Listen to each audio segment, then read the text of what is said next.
The call that broke me. My phone buzzes relentlessly, dragging me out of my daze. 14 missed calls. All from Ruth. A heavy sigh escapes my lips. Not again. I stare at the screen, my finger hovering over the decline button. But the moment of hesitation is enough. The phone vibrates again. I know better than to answer, but exhaustion and frustration win over logic. I swipe to pick up the call. Where's my $3,700 monthly support? Ruth's voice cuts through the air, sharp and demanding, devoid of pretense. A month. That's how long it's been since Olivia passed away. 30 days of emptiness.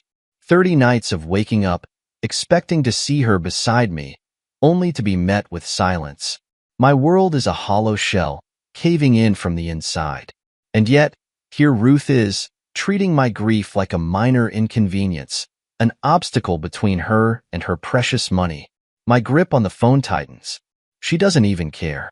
I let out a slow breath, forcing my voice to remain even. Your daughter has passed away. I can't send you any more money. Silence.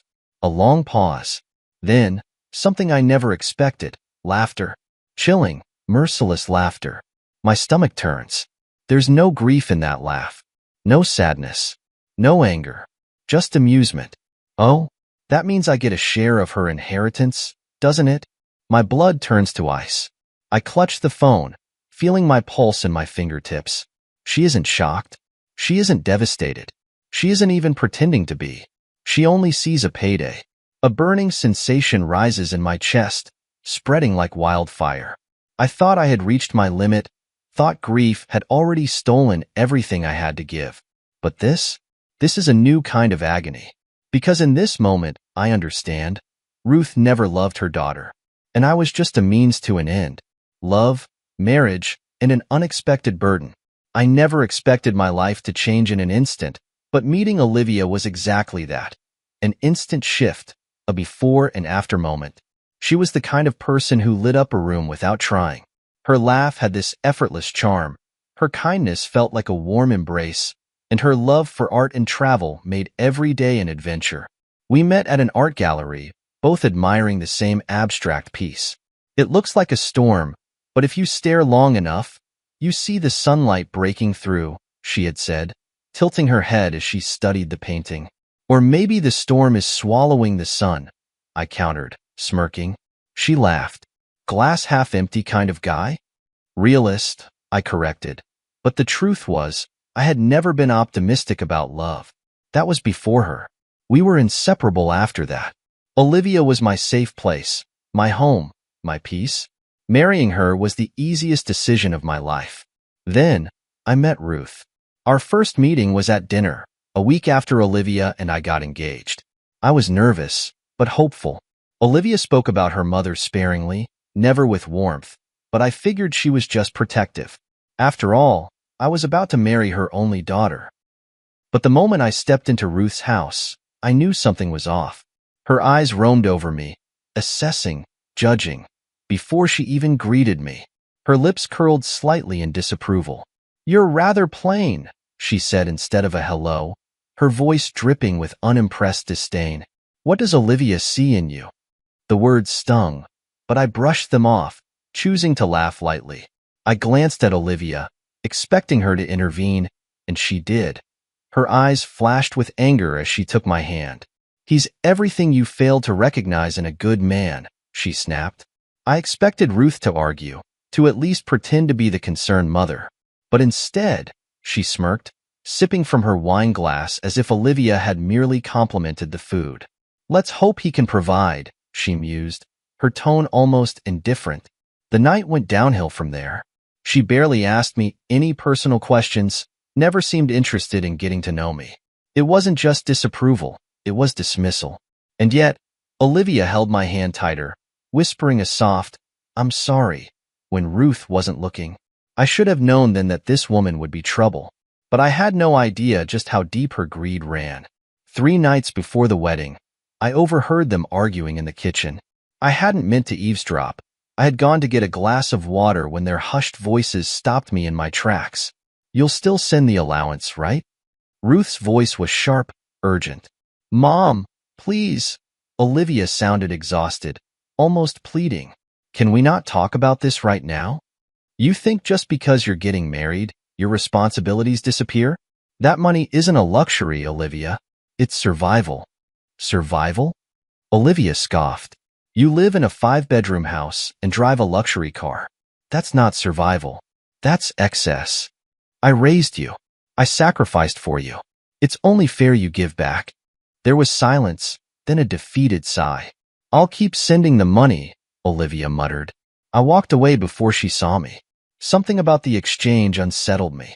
I hadn't known Olivia had been financially supporting her mother, and now I had this sinking feeling that this wasn't just a temporary arrangement. But I told myself it wasn't my business. Not yet. The wedding was beautiful, intimate, exactly how we wanted it. For a while, life was perfect. Olivia and I traveled. We built a life. And for a brief moment, I let myself believe that Ruth wouldn't be an issue. That Olivia had set boundaries. That we were free. I was wrong.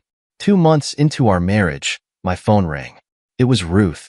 I remember hesitating, wondering why she was calling me instead of Olivia. I picked up. Listen, you work in finance, right? Her voice was smooth, casual, but I could tell there was an angle. I do, I said cautiously. Then you should be able to send me something every month. Just a little extra. I frowned. Olivia already sends you $3,000 a month. Yes, but I need more, she replied, as if that was the most reasonable thing in the world. I felt my stomach twist. For what? And that's when she confessed. Gambling. She had debts, creditors calling, threats at her door.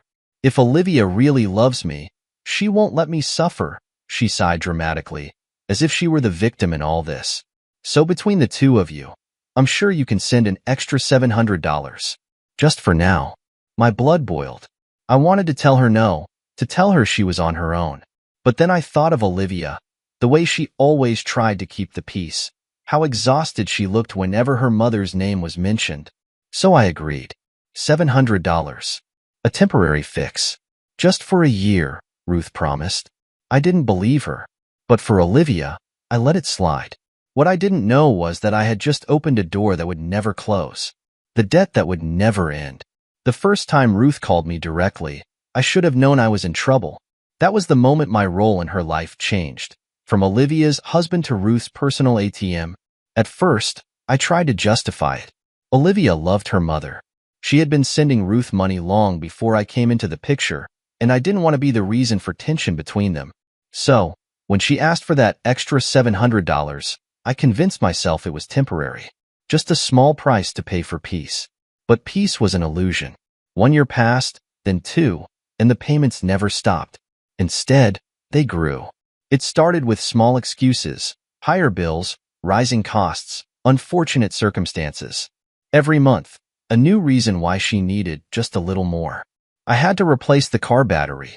Another $500 should do. I had some unexpected repairs on the house. I need $1,200 this time. The landlord increased the rent. I can't afford it unless you send more. It didn't matter that she lived in a house she owned. It didn't matter that she had no job, but always seemed to have new clothes, expensive bags, and jewelry. It also didn't matter how much we gave her. It was never enough. I realized too late that Ruth wasn't struggling. She was using us. And I wasn't even supposed to be part of the equation. One evening, I finally confronted Olivia about it. I had just sent Ruth another $2,000 after she claimed she was on the verge of losing her house. As I sat on the couch, staring at the bank transfer confirmation, I felt a wave of anger rise inside me. How much longer is this going to go on? I asked, my voice tight with frustration. Olivia looked up from her book, a shadow of guilt crossing her face. I don't know. She said this was temporary. That was 2 years ago. She sighed, setting the book aside. I know, but she's my mother. I can't just cut her off. Why not? I pressed. She treats you like a bank. She doesn't care about us, Olivia. She just wants the money. She flinched at my words, and for a moment, I felt guilty. But I couldn't keep ignoring what was right in front of us. She's not struggling, I continued. She's lying. She's taking advantage of you. Olivia shook her head, rubbing her temples. You don't understand. She raised me alone. She didn't have anyone. I owe her. I leaned forward, resting my elbows on my knees. Do you? Or is that just what she's made you believe? Silence stretched between us. I could see the war inside her. The guilt, the love, the obligation. She wasn't blind to who her mother was, but breaking free wasn't easy. She had spent her entire life believing she had to take care of Ruth, that love meant financial support, that saying no was betrayal. I softened my tone. Olivia, we can't keep living like this. We're building a life together, but your mother is draining us. We have dreams too. We want a family, a future. When does it stop? She swallowed hard, looking down at her hands. I don't know, she whispered. That was the problem. She didn't know. And Ruth had no intention of stopping. The next day, I made a decision. I called Ruth myself. We need to talk, I said, my voice firm. Oh, Matthew, dear. Her tone was overly sweet. Fake. I was just about to call you. I need a little extra this month. Just a temporary setback. No, I interrupted. Silence. No, she echoed, as if she had misheard me. This isn't sustainable. Olivia and I have a life to build. We can't keep giving you money. Her voice changed instantly, from honey to sharp. Are you telling me you're cutting me off? I'm telling you that you need to start managing your own finances. A bitter laugh. And what? Let my daughter and her husband abandon me? After everything I've done for her? This isn't about abandonment, I said calmly, but my patience was slipping. It's about boundaries. We've done more than enough. You think you have a choice, she hissed. I know Olivia. She won't let her own mother suffer. You might be her husband, but don't fool yourself into thinking you have control over this. The line went dead before I could respond. That night, I didn't tell Olivia about the call. I wanted to believe that, somehow, Ruth would back off, that she would accept the reality of our limits. But I underestimated her. A week later, she called Olivia directly. Your husband is trying to turn you against me, she sobbed into the phone. He wants me to suffer. He's trying to ruin our relationship. Olivia's face was pale when she hung up. She said she's in trouble. She said she owes money to the wrong people. I clenched my jaw. She's lying. Olivia hesitated. But what if she's not? And just like that, the cycle continued. I watched as Ruth reeled Olivia back in, playing the helpless mother, the victim, the woman who had sacrificed everything for her daughter. The next payment was sent, then another, until one day, Olivia got sick. She had been feeling weak for weeks, but she ignored it, blaming stress, exhaustion. Then, she collapsed. We rushed to the hospital. Tests, scans, more tests. And finally, the diagnosis. Something serious. Something that required treatment. She had to stop working. Her salary disappeared. But Ruth's demands didn't. Not once did she ask about Olivia's health. Not once did she visit. She just called. Where's my money? That was when I realized this wasn't just a burden. This was a trap. And if we didn't escape it soon, it would destroy us. Sickness and sacrifice.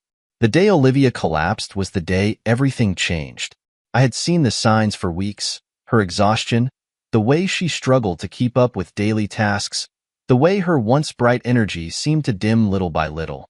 But she brushed it off every time I asked. I'm just tired, she would say, forcing a smile. Work has been stressful. I wanted to believe her. I wanted to pretend that if we ignored the problem long enough, it would go away. Then, one evening, she stood up too quickly from the couch and crumpled to the floor. Panic gripped me as I rushed to her side, calling her name. Her skin was clammy, her breaths shallow. I lifted her, my heart pounding, and carried her to the car. The drive to the hospital was a blur of red lights and shaking hands gripping the steering wheel.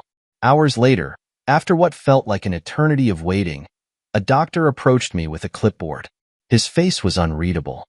She needs immediate treatment, he said, his voice steady, professional. It's serious. I barely heard the rest. My ears rang, my chest tightened. Serious. The word echoed in my mind, sending waves of terror through me.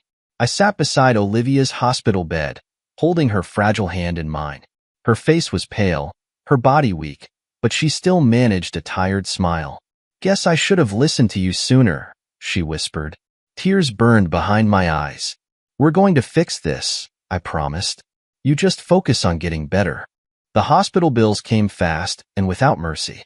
The treatment was expensive. Olivia's job put her on medical leave, which meant no paycheck. My savings were already stretched thin from supporting Ruth. And yet, even now, Ruth didn't care. She called the next day, right as I was leaving the hospital. "Why hasn't my money come in yet?" she demanded, as if she were asking about a late package.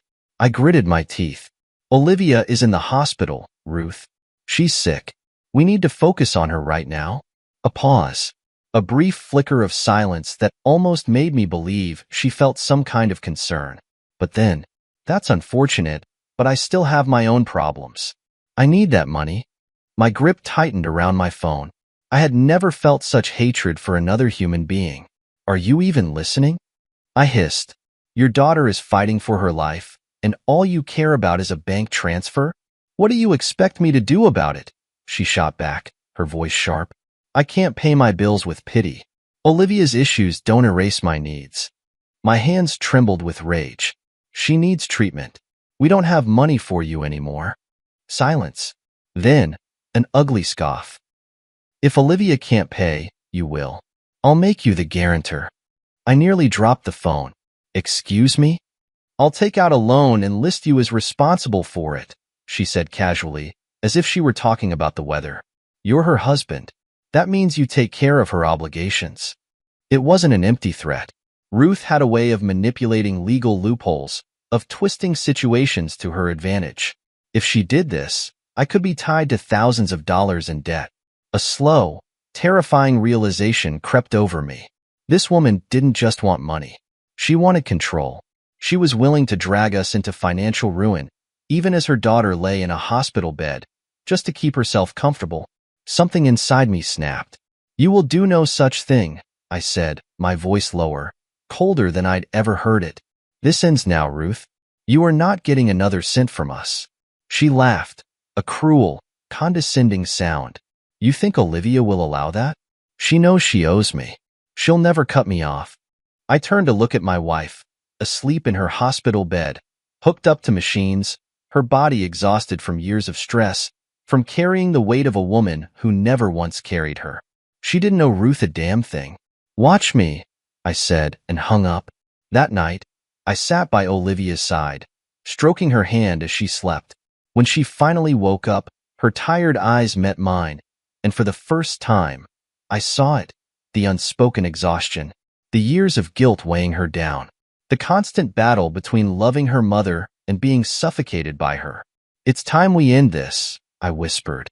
She stared at me for a long moment. Then, slowly, she nodded. "Okay." Just like that, we had made our decision. We were cutting Ruth off. For good. A dangerous game. Once Olivia agreed to cut Ruth off, I expected to feel relief, freedom, maybe even hope. Instead, a new fear settled deep in my bones. The kind of fear that came from knowing Ruth wouldn't let us go easily. She had been feeding off Olivia for years, and people like her don't walk away when the money stops. They cling, they fight, they scheme. And I had no doubt she would do all of that and more. The next morning, Olivia was discharged from the hospital. She was weak but determined, and as I helped her into the car, she squeezed my hand. "We really have to do this," she murmured. "I know," I said, starting the engine. "But she's not going to let go without a fight." Olivia nodded, her face set in determination. She was scared, but she was ready. We drove home in silence, the weight of our decision pressing down on us. As soon as we stepped through the front door, Olivia sighed and sat on the couch, exhausted. I knelt in front of her, brushing a strand of hair from her face. "Rest," I told her. "I'll take care of everything."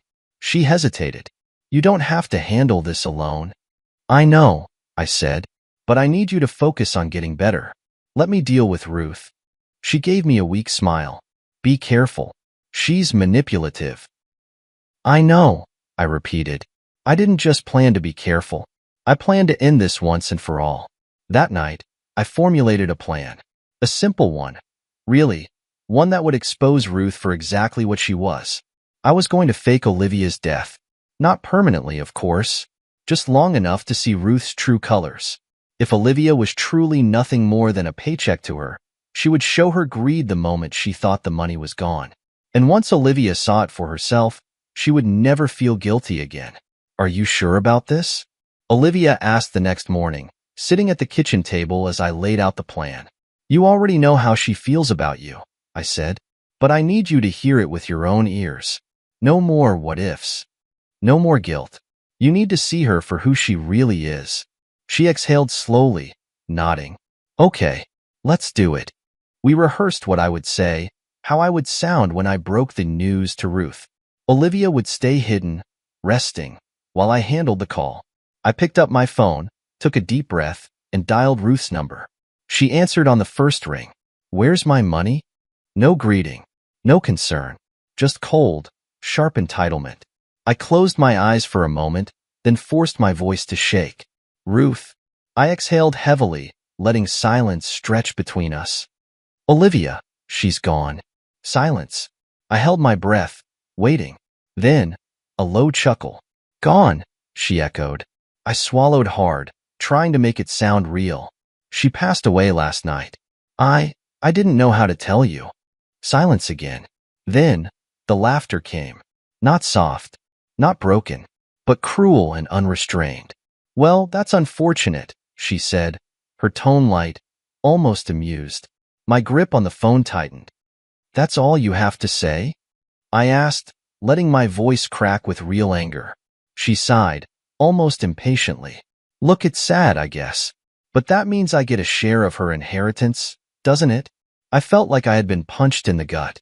Even after everything, I had expected, hoped, for at least a shred of humanity. Some sign that she had, at some point, loved Olivia. But no. No grief. No sadness. No regret. Just greed. I clenched my jaw so tightly it hurt. You want her inheritance? Well, yes. I'm her mother, after all. I deserve my cut. Deserve. The word made me sick. I ended the call without another word. I couldn't stand to hear her voice any longer. When I turned to Olivia, she was staring at me, eyes filled with unshed tears. She never loved me, she whispered. I sat beside her, pulling her into my arms. She was shaking, her body tense with emotion. I just wanted to believe she cared, she murmured into my chest. Even a little. I kissed the top of her head. I know, but now you know the truth. She pulled back slightly, meeting my eyes. What do we do now? A slow smile spread across my face. Now, I said. Now, we take this to the next level. Olivia frowned, confused. What do you mean? She thinks you're dead, I said, my mind racing with the possibilities. Let's see just how far she'll go for money. Because if Ruth thought she was getting Olivia's inheritance, she was in for a surprise. The game wasn't over. It was just beginning. The final deception. I spent the next 2 days waiting, watching, letting Ruth think she had one. Olivia stayed inside, out of sight, recovering. She was still weak, but there was something sharper in her now. A steel edge that hadn't been there before. The moment she heard Ruth's reaction to her death, something inside her had broken. Not in grief, but in understanding. The final thread of guilt had snapped, and now, she was just as determined as I was to end this game once and for all. Ruth didn't call me again after that first conversation. I knew why. She wasn't mourning. She was scheming, and I was waiting for her to make her next move. It came 2 days later. A knock at the door. Loud, impatient. I didn't even have to look through the peephole. I already knew who it was. I took a deep breath, glanced at Olivia, who was hidden in the bedroom, then opened the door. There she was. Ruth, dressed in all black. I almost laughed. Her dramatic morning outfit was a joke. Jet black dress, oversized sunglasses, a single tear delicately wiped away. She was playing the role of a grieving mother for the world to see. But I could see through the act. Matthew, she said, voice heavy with false grief. I came as soon as I could. I crossed my arms. Did you? She sighed dramatically, stepping past me into the house without waiting for an invitation. I know this must be so hard for you, she continued, shaking her head. Losing Olivia. She was my only daughter, you know? I didn't answer. I let her talk. I've been speaking with a lawyer, she added smoothly, about the next steps. Since Olivia didn't have any siblings, naturally, her assets will need to be divided between us. There it was. I kept my face blank. Divided? Well, of course, she said, with the fakest expression of sympathy I had ever seen. It's only fair. As her mother, I should inherit at least half of everything she left behind. I let out a slow breath, pretending to think. And you're sure that's what Olivia would have wanted? I asked, my voice carefully neutral. She scoffed. She was my daughter. Blood is blood, Matthew. I have a right to my share. That word again. Right. You never even visited her, I said, my voice low. She waved a hand dismissively. I don't see how that's relevant. A chill ran through me. The sheer callousness of it all. You didn't call when she was sick, I continued. You didn't ask how she was doing. You didn't care. But now that she's gone, you suddenly care? Her lips curled into something cold and amused. She's dead. What else is there to say? I just want what's mine. And that was it. The final nail in the coffin. I felt no more anger. No more frustration. Just pure, quiet resolve. All right, I said, stepping back. Let's talk about the inheritance. I saw the flash of triumph in her eyes before she quickly masked it. Good, she said, walking toward the living room. I knew you'd be reasonable about this.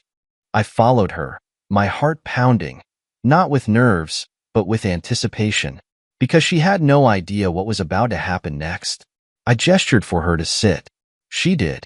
Then, just as she opened her mouth to speak, a voice came from the hallway. Oh, don't stop on my account, Mother. Ruth froze. I turned to see Olivia standing at the entrance of the living room. For a moment, Ruth didn't react. She just stared, her mouth slightly open, as if her brain was struggling to process what was happening. Then, her face drained of color. You're supposed to be dead? Olivia finished for her, crossing her arms. Surprise.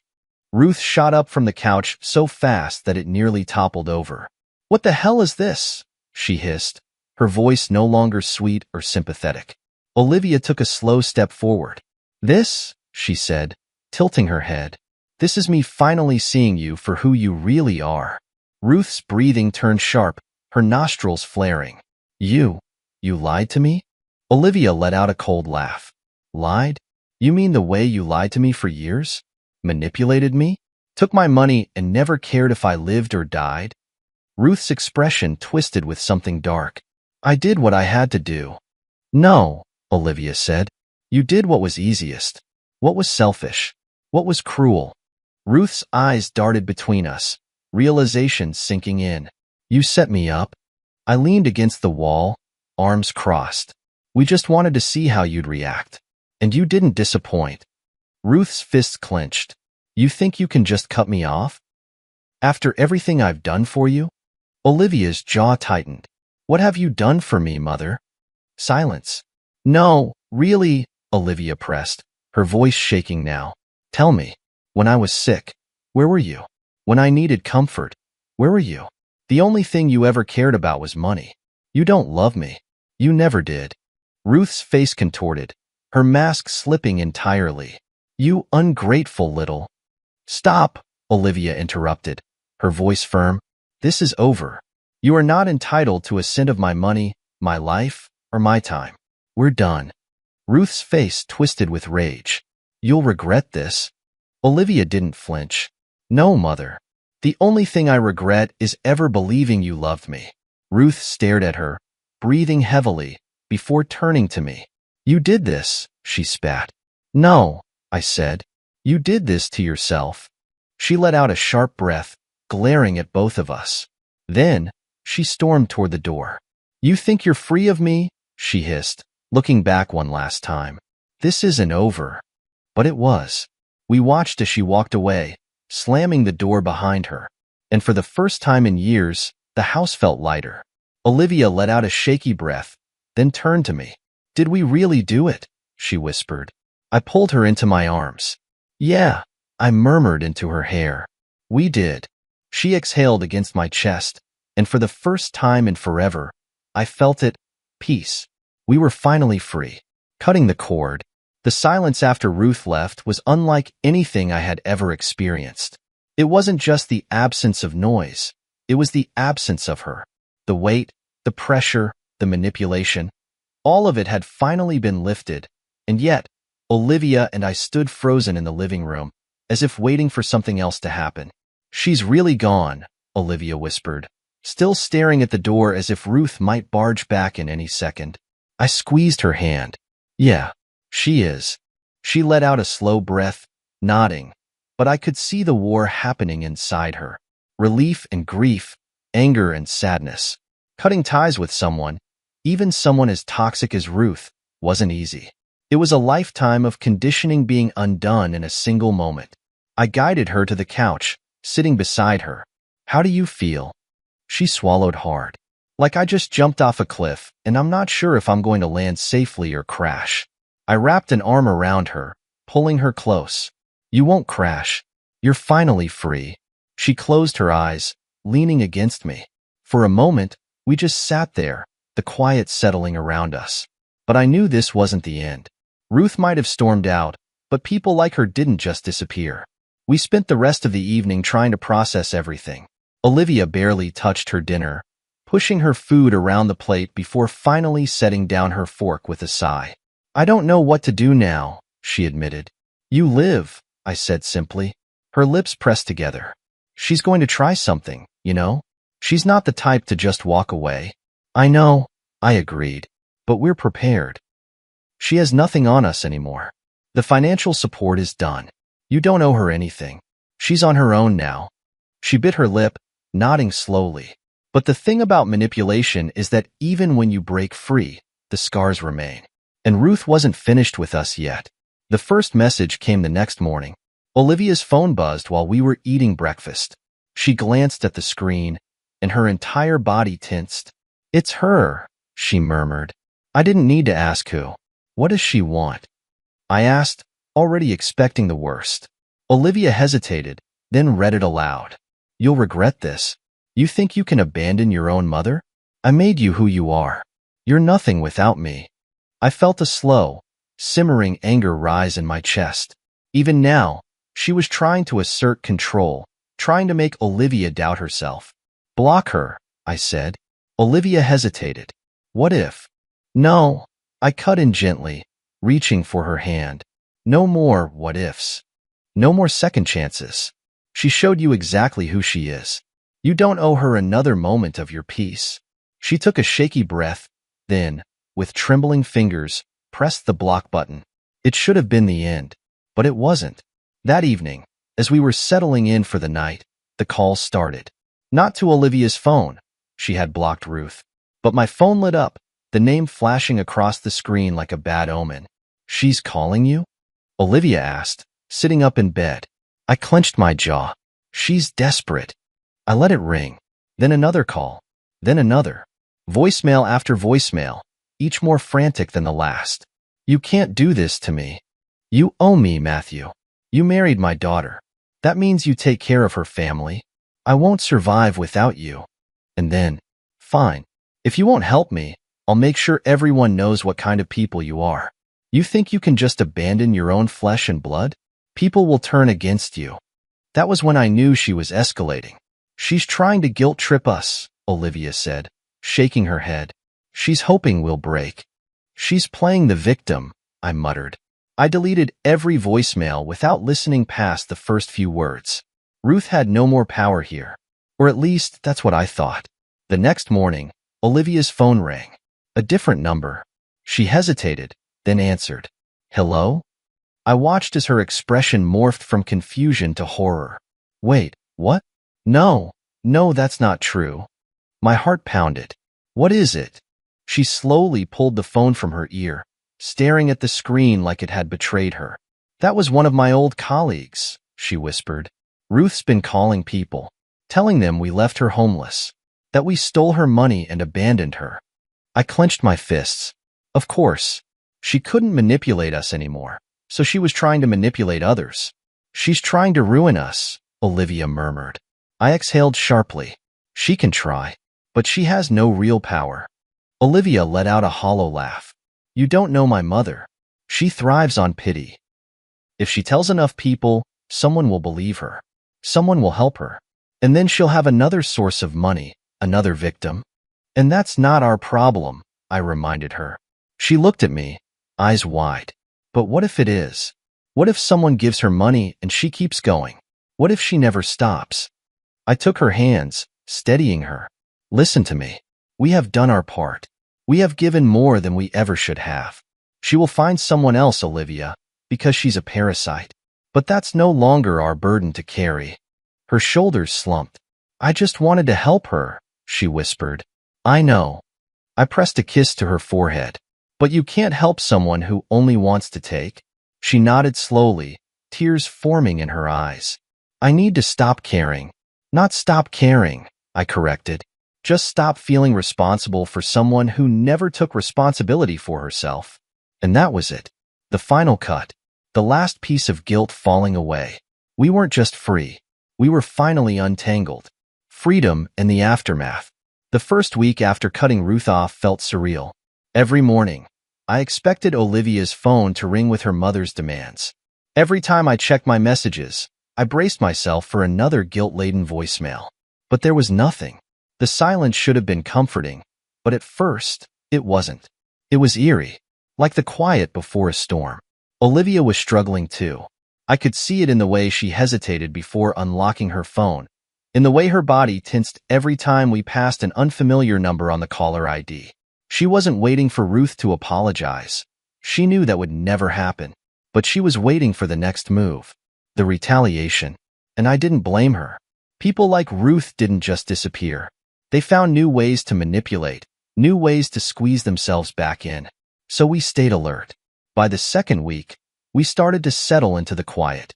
Olivia slowly began to sleep better, her appetite returning. I caught her humming to herself while making tea one morning. Something so small, so insignificant, but I realized I hadn't heard that sound in a long time. The weight was lifting. It wasn't until week 3 that we got our first real confirmation of what had happened to Ruth. A mutual friend, one of Olivia's old co-workers, sent her a message. You won't believe this, the text read. Your mom is online, running a GoFundMe. Claims she's a sick widow who was abandoned by her only child. She's already raised a couple thousand. I clenched my jaw as Olivia held the phone, staring at the message in disbelief. She's unbelievable, she whispered. She's actually pretending to be the victim. I had expected Ruth to scheme, but seeing it in black and white was still infuriating. Do you want to do something about it? I asked, watching her carefully. She exhaled slowly. No. I raised a brow. No? No, she repeated, firmer this time. Let her do whatever she wants. She's someone else's problem now. It was the right decision, but still, I could see the shadow of sadness in Olivia's eyes. You okay? I asked gently. She hesitated, then nodded. I think so. It's just, I spent so many years believing I had to save her, that it was my job to fix her life. And now, realizing that she never wanted to be saved? It's a lot. I reached out, squeezing her hand. You did everything you could, Liv. More than you should have. But you can't help someone who only takes. She let out a shaky breath. Yeah, I know. She still wasn't fully convinced. And maybe she never would be. Cutting off someone toxic wasn't just about distance. It was about unlearning the guilt, about reprogramming your brain to stop expecting the worst, to stop waiting for them to change. But I knew this much. She was getting there. A few weeks passed, and we truly began to feel the difference. We had more money, not just in savings, but in everyday life. For the first time, we weren't carefully budgeting around Ruth's endless demands. We could go out for dinner without feeling guilty. We could plan for the future without worrying about another emergency loan that would never be repaid. Olivia's health improved too. She was still recovering, but the stress that had been eating away at her for years was finally gone.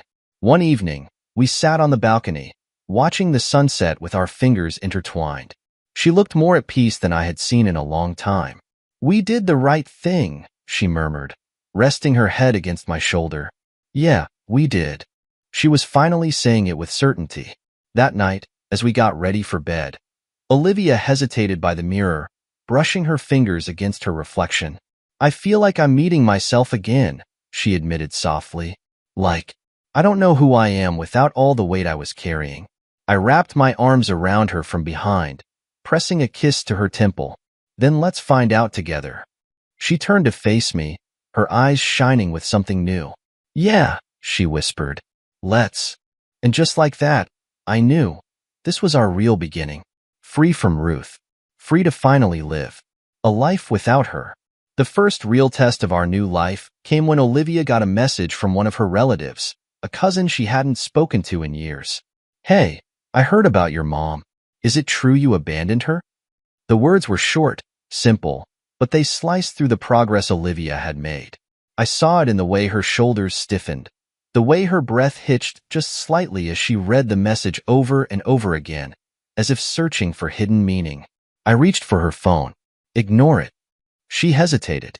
But what if? No. I cut in gently but firmly. We are not doing this again. We don't explain ourselves to people who weren't there. You don't owe anyone an explanation.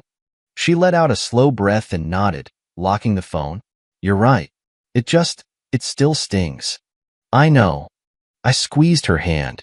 But remember what we said? We're not living in her shadow anymore. That became our mantra over the next few weeks. At first, it was difficult. Every time Olivia picked up her phone, I could see her bracing herself for another message, another dig at her character, another attempt to guilt her back into the life she had escaped. But the messages eventually stopped. Ruth had moved on, probably latched onto another unsuspecting victim willing to fall for her sob stories. And little by little, Olivia started to live again. The biggest change wasn't just in Olivia's attitude, it was in our home. Without Ruth's constant intrusion, our house felt different. Lighter. It was like her presence had been haunting us for years, even when she wasn't physically there. We started making small changes. We rearranged the furniture, bought new curtains, even repainted the walls. It wasn't just about aesthetics. It was about reclaiming our space, making it fully ours. This feels like a fresh start, Olivia said one evening as we stood in the living room, admiring the soft blue we had chosen for the walls. It is a fresh start, I told her. She turned to me, a small smile playing at her lips. What else should we change? Anything you want, I said without hesitation. She thought for a moment, then her eyes lit up. Let's get a dog. I blinked. A dog? She nodded eagerly. Why not? We finally have peace. We can finally focus on what makes us happy instead of constantly worrying about someone else's needs. She was right. A week later, we adopted a golden retriever puppy. We named him Theo. And for the first time in what felt like forever, our home was filled with laughter. One morning, a few months after cutting Ruth off, I found Olivia sitting by the window, staring out at the quiet street. She had a faraway look in her eyes, and for a moment, I thought she was thinking about Ruth again. But when she turned to me, her expression wasn't sad. I feel light, she said softly. I walked over, sitting beside her. Yeah. She nodded. I don't think I realized how much space she took up in my head. Even when she wasn't calling, even when she wasn't asking for money, I was always thinking about her. About what she needed, about how I could keep her happy. I stayed quiet, letting her work through her thoughts. But now I wake up, and the first thing I think about is what I want to do today. Not what she needs. Not how to fix her problems. Just me. Us. I smiled. That's how it should be. She reached for my hand, squeezing it. I don't regret it, you know. Letting her go. I thought I would, but I don't. I know. She tilted her head, studying me. Do you think she ever loved me? I exhaled slowly. That was a question I had no real answer to. I think she loved what you could do for her, I admitted. But love isn't supposed to be a transaction. It's supposed to be unconditional. And what she gave you wasn't love, it was obligation. She nodded, looking down at our intertwined fingers. I think I always knew that, but I needed to hear it. I kissed her knuckles. You deserved better, Liv. And now, you get to have better. She smiled, A real, genuine smile. Yeah, I do. And just like that, I knew. She was finally free. We both were. A new beginning. 6 months had passed since we cut Ruth out of our lives. 6 months of peace, of rebuilding, of learning how to live without the weight of guilt pressing down on Olivia's shoulders. 6 months of waking up without dread, without checking our phones in fear of her demands. And for the first time in years, we were truly happy. It wasn't just the absence of Ruth. It was the presence of everything we had gained. Mornings started with laughter instead of tension. Olivia no longer woke up exhausted from stress. We spent time together without the shadow of her mother lurking over us. We traveled for the first time since our honeymoon, took weekend road trips without worrying about our finances being drained by someone who never cared about us. Most importantly, Olivia was healthier. Her energy had returned. Her smile was brighter. She no longer hesitated when spending money on herself, no longer second-guessed whether she had the right to enjoy life. And then, one morning, she changed our lives forever. I woke up to the sound of Theo's paws clicking against the wooden floor. Olivia was already up, sitting on the edge of the bed with her back to me. Morning, I murmured, stretching. She didn't answer right away. I sat up, rubbing my eyes. Olivia? She turned slowly, holding something in her hands. A small, white plastic stick. My heart stopped. Is that? She nodded, biting her lip. I took a test this morning. I couldn't breathe. And? She turned the test toward me. 2 lines. Positive. A rush of emotions slammed into me all at once. Shock, joy, disbelief. My mouth opened and closed, trying to form words, but nothing came out. Olivia let out a breathless laugh. I guess we're having a baby. I stared at her, my pulse hammering. A baby. She nodded. Yeah. I don't know what came over me, but suddenly, I was laughing. Pure, unfiltered joy burst out of me as I grabbed her, pulling her into my arms. She laughed with me, burying her face in my chest. Are you happy? She whispered. I pulled back, cupping her face. Liv, this is the happiest I've ever been. Tears filled her eyes, and she let out a shaky breath. Me too. We stayed there, holding each other, letting the weight of this new reality sink in. We were going to be parents. The realization brought something else with it. She'll never know about Ruth, Olivia said later that night as we lay in bed, her hand resting on her stomach. I looked at her, confused. What do you mean? She turned her head toward me, her expression serious. Our child. They'll never know that kind of manipulation, that kind of toxic love. I won't let it happen. I reached over, lacing my fingers with hers. And they won't. Because we're different. Because you broke the cycle. Her throat bobbed. Do you think she'll try to come back when she finds out? The question hung in the air. Would Ruth crawl back when she realized Olivia had something she could use against her? That she had a new angle to manipulate? Maybe, I admitted. But it won't matter. Because she's not part of our lives anymore. She's not part of our family. Olivia exhaled slowly. Yeah, you're right. She squeezed my hand. Our child will never know someone like her. Never, I promised. And with that, we closed the last chapter of Ruth's influence on our lives. This was our new beginning. One built on love, on respect, on real family. And we wouldn't let the past touch it,